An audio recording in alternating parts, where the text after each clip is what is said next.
மலைகள் என்றைக்குமே சித்தர்களின் வாழ்விடமாதான் இருந்து வந்திருக்கு. அவர்கள் விட்டு சென்ற சக்தி, அருள் அனைத்தையும் தன்னுள் காலகாலத்திற்கும் தக்க வைத்துக் கொள்ளும் ஆற்றல் மலைகளுக்கும் அதன் பாறைகளுக்கும் உண்டு. இமயமலை துவங்கி வெள்ளியங்கிரி வரை உள்ள அனைத்து சிகரங்களுமே சித்தர்களின் அருள் நிரம்பியிருக்கும் சக்தி பெட்டகங்கள். இந்த வரிசையில முருகனின் 6 படை வீடுகள்ல ஒன்றான திருப்பரங்குன்றத்தில் 14 சித்தர்களில் ஒருவரான காகபுசண்டர் தவம் இயற்றிய மலை அவர் பெயரிலேயே இங்கே இருக்கு. காகபுசுண்டர் இந்த மலையில் வாழ்ந்த சமயம் சித்தர் மச்சமுனி இவரை வந்து சந்தித்ததாகவும் செய்திகள் பதிவு செய்யப்பட்டு இருக்கு. இப்படி பல பெருமைகளை கொண்ட இந்த மலையின் அடிவாரத்துல சுமார் 160 ஆண்டுகளுக்கு முன் அவதரித்து பக்தர்களின் வாழ்க்கையில் பல அற்புதங்களை நிகழ்த்திய சூட்டுக்கோள் மாயாண்டி சுவாமிகளின் ஜீவ சமாதி அமைந்திருக்கு. மாயாண்டி சாமிகளை பற்றி தெரிஞ்சுக்கிறதுக்கு முன்னால சூட்டுக்கோள் ராமலிங்க சுவாமிகளை பற்றி தெரிஞ்சுக்கணும். ராமலிங்க சுவாமிகள் மன்னார்குடியில் அவதரித்த மிகப்பெரிய சித்தர். மக்கள் இவரை 5 மரத்தான் என்றும் அழைப்பாங்க.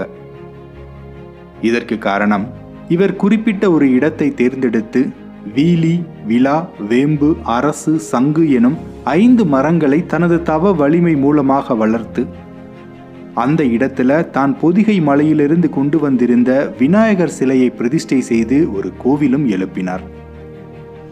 அந்த கோவில் அமைந்திருக்கும் இடம்தான் கட்டிக்குளம்.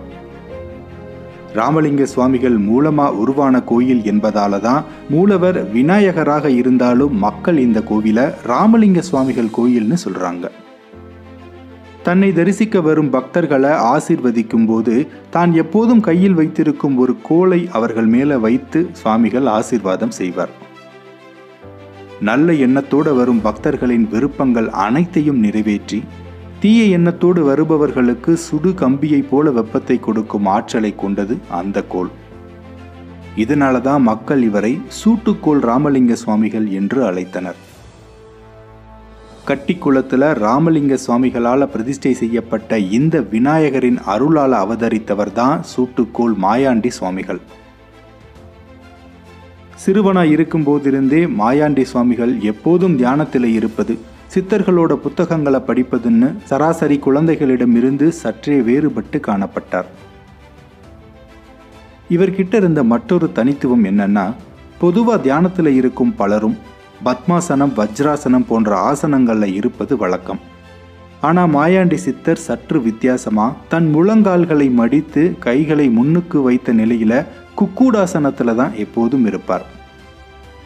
மாயாண்டி சாமிகளோட தந்தை அந்த ஊர் ஐயனார் கோவிலின் பூசை பொறுப்புகளை ஏற்றி நடத்தி வருபவராய் இருந்தாலும் சதா எதையாவது வெறித்து பார்த்து கொண்டோ அல்லது கண்களை மூடி தியானத்திலேயே இருக்கும் தன் மகன் மாயாண்டி சந்நியாசி ஆகிவிடுவானோன்னு பயந்து அவருக்கு திருமணமும் செய்து வைத்தார்.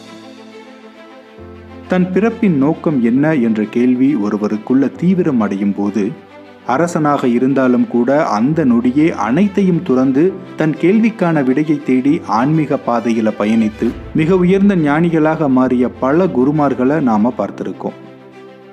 அந்த வழியில் வந்தவர் தான் மாயாண்டி சுவாமிகள். கர்ம வினையின் காரணமா இல்லறத்தில் இருந்தாலும் கூட தன் பிறப்பிற்கான நோக்கம் என்ன என்ற கேள்வியை சதா தனக்குள்ளே கேட்டுக்கொண்டு வாழ்ந்திருந்த மாயாண்டி சித்தரின் வாழ்க்கையில ஒரு திருப்பு முனையை ஏற்படுத்தியவர் சூட்டுக்கோள் செல்லப்பா சுவாமிகள். சூட்டுக்கோள் ராமலிங்க சுவாமிகளின் நெருங்கிய சிஷ்யர் தான் செல்லப்பா சுவாமிகள். ராமலிங்க சுவாமிகள் ஜீவசமாதி அடைந்த பின் அவர் கையில் வைத்திருந்த சூட்டுக்கோளை செல்லப்பா சுவாமிகள் தான் வைத்திருந்தார். பின் நாட்கள்ல அந்த சூட்டுக்கோள் மாயாண்டி சுவாமிகளிடம் இருந்தது. மாயாண்டி சுவாமிகளின் ஜீவ சமாதியில இன்னைக்கும் அந்த சூட்டுக்கோளை நாம தரிசிக்கலாம். தன் குரு பிரதிஷ்டை செய்திருந்த கட்டிக்குளம் விநாயகர் கோவிலுக்கு செல்லப்பா சுவாமிகள் வருகை தந்த சமயம் அவரை தரிசித்த மாயாண்டி சுவாமிகள் இவர்தான் தன் குரு என்பதை உணர்ந்து அவரின் திருவடியில சரணாகதி அடைந்து அவரிடம் சந்நியாச தீட்சையும் பெற்று அவரோடு சென்று விட்டார். பின் செல்லப்பா சுவாமிகள் ராமநாதபுரம் மாவட்டத்தில் உத்தரகோச மங்கைக்கு பக்கத்தில் இருக்கும் எக்குடி என்ற கிராமத்தில் மகா சமாதி அடைந்த பின் மாயாண்டி சித்தர் மதுரையை வந்தடைந்தார். 1905 காலகட்டத்தில் மதுரை கோரிப்பாளையம் பகுதியில் மடம் அமைத்து தங்கி மக்களை ஆசீர்வதித்து வந்த சமயம் சாமிகளின் பெருமைகளை கேள்விப்பட்ட இருளப்ப கோனார் என்ற அன்பர் தனது ஜாதகப்படி தான் 26 வயது வரை மட்டுமே வாழ முடியும் என்றிருப்பதாக சொல்லி தன்னை காப்பாற்றும்படி மாயாண்டி சுவாமிகளின் திருவடியை பற்றி கொண்டபோது இருளப்ப கோனார் இந்த பூமியில செய்ய வேண்டிய ஆன்மீக தொண்டுகள் நிறைய இருப்பதை தன் தவ வலிமையால் உணர்ந்த மாயாண்டி சுவாமிகள் அவருக்கு உதவ முன்வந்தார். மாயாண்டி சுவாமிகள் இருளப்ப கோனார கட்டிக்குளத்திற்கு பக்கத்தில் இருக்கும் கருப்பநேந்தல் என்ற கிராமத்திற்கு அழைத்து சென்று பூமிக்கு அடியில ஒரு நிலவரை அமைத்து ஒரு மண்டலம் அவர் சமாதி நிலை தியானத்தில் இருந்து இருளப்ப கோனாரின் விதியையே மாற்றி அமைத்தார். அன்றிலிருந்து இருளப்ப கோனார் மாயாண்டி சுவாமிகளின் தீவிர பக்தராகி சாமிகளோட அனைத்து ஆன்மீக தொண்டுகளுக்கும் தன்னை அர்ப்பணித்துக் கொண்டார்.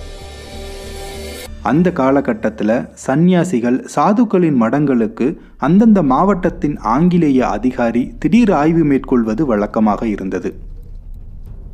அதன்படி ஒருமுறை சாமிகள் தங்கியிருந்த கோரிப்பாளையம் மடத்திற்கு ஒரு ஆங்கிலேய அதிகாரி ஆய்வு மேற்கொண்டு பின் சாமிகளோட தவ சக்தியால் ஆட்கொள்ளப்பட்டு சாமிகளோட பக்தராகவே மாறி சாமிகளுக்கு பல உதவிகளை அந்த அதிகாரி செய்து கொடுத்திருக்கார். மாயாண்டி சுவாமிகள் தமிழகத்தின் பல பகுதிகளுக்கு சென்று ஆன்மீக பணிகள் செய்திருந்தாலும் 12 ஆழ்வார்களில் ஒருவரான நம்மாழ்வார் அவதரித்த ஆழ்வார் திருநகரிக்கும் சாமிகளுக்கும் இருந்த தொடர்பு குறிப்பிடத்தக்கது. மாயாண்டி சுவாமிகள் மதுரையில் இருந்த சமயம் அவ்வப்போது கால்நடையாக ஆழ்வார் திருநகரிக்கு வந்து செல்வார். அந்த சமயத்துல தான் விநாயகர் கோவில் மடாலயத்தை நிறுவி திருச்செந்தூருக்கு பாத யாத்திரையாக செல்லும் பக்தர்களுக்கு அந்த மடாலயத்தில் உணவு வழங்கி வந்தார். ஆழ்வார் திருநகரியில சுவாமிகள் பிரதிஷ்டை செய்த விநாயகர் கோவில் தற்போது செல்வ சுந்தர விநாயகர் கோவில் என்று அழைக்கப்படுது. இந்த கோவில்ல மாயாண்டி சுவாமிகளின் ஐம்பொன் சிலைக்கு அவரின் பக்தர்களால தினசரி பூசை நடத்தப்பட்டு வருது. அதோடு இந்த கோவிலில் இருக்கும் கிணற்று தண்ணீருக்கு தீராத நோய்களையும் தீர்த்து வைக்கும் சக்தியும் இருக்கு. ஒரு தாய் வயிற்றில் உருவாக போகும் கரு பின் நாட்களில் எப்பேற்பட்ட மனிதராக விளங்குவார் என்பதை முன்கூட்டியே அறிந்து கொள்ளும் சித்துக்களை பெற்றிருந்தவர் மாயாண்டி சித்தர். அதற்கு எடுத்துக்காட்டா மதுரைக்கு அருகே அழகாபுரி என்னும் கிராமத்தில் வாழ்ந்த ராமசாமி தம்பதியினரை மாயாண்டி சுவாமிகள் ஆசீர்வதித்து அன்னை புவனேஸ்வரியின் அருளோடு உங்களுக்கு பிறக்க போகும் 10வது ஆண் குழந்தை உலகம் மேன்மை அடைவதற்கு வேள்விகள் பல செய்வான், பல ஆன்மீக தொண்டுகள் புரிவான், அவருக்கு சுப்பிரமணியம் என்ற பெயரை வையுங்கள் என்று சொல்லிச் சென்றார். சாமிகள் சொன்னது போலவே ராமசாமிக்கு 10வதாக ஆண் குழந்தை பிறந்து அவருக்கு சுப்பிரமணியம் என்ற பெயரையும் வைத்தனர். சுவாமிகள் சொன்னது போலவே அன்னை புவனேஸ்வரியின் அருளுக்கு பாத்திரமாகிய அந்த குழந்தை பின் நாட்கள்ல சேலம், புதுக்கோட்டை, சென்னை, சோலையூர் போன்ற இடங்கள்ல ஸ்கந்தாசிரமம் அமைத்து மாபெரும் வேள்விகளை நடத்திய ஸ்ரீ சாந்தானந்த சுவாமிகள். அதேபோல கிருபானந்த வாரியாரை சிறுவனாக இருக்கும்போதே அவரின் எதிர்காலத்தை உணர்ந்து நீ முருகனின் குழந்தை, உன் பேச்சை கேட்க மக்கள் அலை மோதுவார்கள்னு சொல்லி ஆசீர்வதித்தார். 1987ஆம் ஆண்டு நடந்த மாயாண்டி சுவாமிகளின் குருபூசை விழாவில் கலந்து கொண்ட கிருபானந்த வாரியார் இந்த செய்தியை அன்னைக்கு எல்லோர் முன்னிலையிலையும் பகிர்ந்து கொண்டார். இது மட்டும் இல்லாம பசும்பன் முத்துராமலிங்க தேவரின் பெற்றோர்களை தேவர் பிறப்பதற்கு முன்பே ஆசீர்வதித்து உங்களுக்கு பிறக்கப் போகும் மகன் இந்த குலமே போற்றும் தெய்வமாக விளங்குவான் என்று சொன்னவர் மாயாண்டி சுவாமிகள். ஒருமுறை மதுரையில இருந்து மானாமதுரைக்கு ரயிலில் பயணம் மேற்கொண்ட சாமிகள் சில காரணத்தினால டிக்கெட் பரிசோதகர் அவரை கீழே இறக்கிவிட்டு பின் அவரின் சக்தியை உணர்ந்து அவரிடம் மன்னிப்பு கேட்ட சம்பவம் மறுநாள் அனைத்து நாளேடுகளிலும் செய்தியாக வெளிவந்தது. சுவாமிகள் வசித்த திருக்கூடல் மலையில் குடிகொண்டிருக்கும் உற்சவர் ஸ்ரீ நவநீத பெருமாள் ஆடி பௌர்ணமியை ஒட்டி வருடா வருடம் மானாமதுரை வரை வலம் செல்வார். கிட்டத்தட்ட 250 கிராம மக்கள் இதில் கலந்துப்பாங்க. மாயாண்டி சுவாமிகளோட சூட்டுக்கோளும் ஜோதியுடன் இந்த யாத்திரையில பெருமாளோட சேர்ந்து செல்லும். தன் வாழ்வின் கடைசி பகுதியை தான் மிகவும் நேசித்த காகபுசுண்டர் மலையில தான் மாயாண்டி சுவாமிகள் கழித்தார். தன் மகா சமாதி அடைவதற்கு 2 ஆண்டுகளுக்கு முன்னரே தன் பக்தர்களிடம் தன்னோட மகா சமாதிக்கான நாளையும் குறிப்பிட்டு சொல்லியிருந்தார். அவர் கூறியது போலவே 1930 புரட்டாசி மாதம் தான் வசித்த காகபுசுண்டர் மலையிலேயே ஜீவசமாதி அடைந்தார். மாயாண்டி சாமிகளோட சிஷ்யர்கள்ல மிகவும் முக்கியமானவர்கள் சோமப்பா சுவாமிகள், மூக்கையா சுவாமிகள் மற்றும் கற்றங்குடி ரெட்டி சுவாமிகள். சோமப்பா சுவாமிகள் 1920 திருக்கூடல் மலைக்கு வந்து மாயாண்டி சுவாமிகளிடம் சரணடைந்தவர். சோமப்பா சுவாமிகள் மீது மாயாண்டி சுவாமிகள் அளவு கடந்த அன்பு வைத்திருந்தார். தான் மகா சமாதி அடைந்த பின்னும் சோமப்பா சுவாமிகளை நன்றாக கவனித்துக் கொள்ளும்படி இருளப்ப கோனாரிடம் சொல்லியிருந்தார். அதன்படியே 1968 சோமப்ப சுவாமிகள் ஜீவசமாதி அடையும் வரை இருளப்ப கோனாரும் அவரின் வம்சாவளியினரும் அவரை நன்றாக கவனித்து வந்தனர். பசும்பன் முத்துராமலிங்க தேவர் பல முறை திருக்கூடல் மலைக்கு வந்து சோமப்பா சுவாமிகளை தரிசித்து ஆசீர்வாதமும் பெற்று சென்றிருக்கிறார். அடுத்து மூக்கையா சுவாமிகள். இவர்தான் இருளப்ப கோனாரை மாயாண்டி சுவாமிகளிடம் அழைத்து வந்தவர். மூக்கையா சுவாமிகள் 1916 மாயாண்டி சுவாமிகள் மற்றும் ரெட்டி சாமிகள் முன்னிலையில ஜீவசமாதி அடைந்தவர். இவரின் சமாதி கோவில் தியாகராசர் பொறியியல் கல்லூரிக்கு பின்புறம் அமைந்திருக்கு. மூன்றாவது ரெட்டி சுவாமிகள்.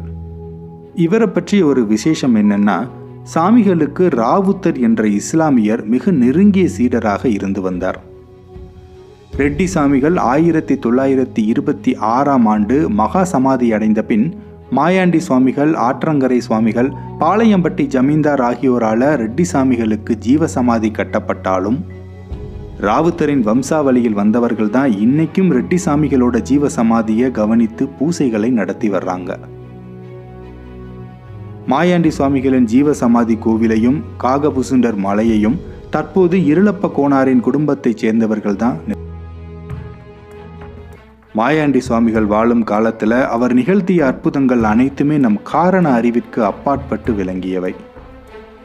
ஆனால் அன்றைக்கு அவரோட அருள் மலையில நினைந்த பக்தர்களோட குடும்பங்கள் தலைமுறையா மாயாண்டி சுவாமிகளைத்தான் பிரதான கடவுளா நினைத்து வழிபட்டு வர்றாங்க. இந்த மகான் ஜீவசமாதி அடைந்து கிட்டத்தட்ட 90 வருடங்கள் ஆயிடுச்சு. ஆனாலும் இவரை தரிசிக்க வரும் பக்தர்களின் எண்ணிக்கை மட்டும் அதிகரித்து கொண்டே இருக்குன்னா, மாயாண்டி சுவாமிகள் தன் பூத உடலை விட்டு சென்றாலும் தன் சூட்சம உடலோடு அந்த மலையில் வாழ்ந்து தன்னை நாடி வரும் பக்தர்களின் பிரார்த்தனைகள் அனைத்தையும் நிறைவேற்றி கொடுத்து வருகிறார் என்பதாலதான். நன்றி.